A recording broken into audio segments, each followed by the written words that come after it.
ఎప్పుడేం జరుగుతుందో తెలీదు. ఏ మిసైల్ దూసుకొస్తుందో అర్థం కాదు. క్షణక్షణం భయం భయం. ఇది పశ్చిమాసియాలో ఉన్నటువంటి పరిస్థితి.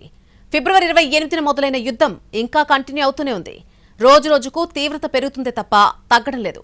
ఇరాన్ ఒకవైపు, అమెరికా, ఇజ్రాయెల్ మరోవైపు. డ్రోన్లు, మిసైళ్లతో పరస్పరం దాడులు కంటిన్యూ అవుతూనే ఉన్నాయి. వేలాది మిసైళ్లు, డ్రోన్లతో విరుచుకుపడుతున్నాయి. ఈ 15 రోజుల్లో భారీగా ప్రాణ నష్టంతో పాటు ఆస్తి నష్టం జరిగింది.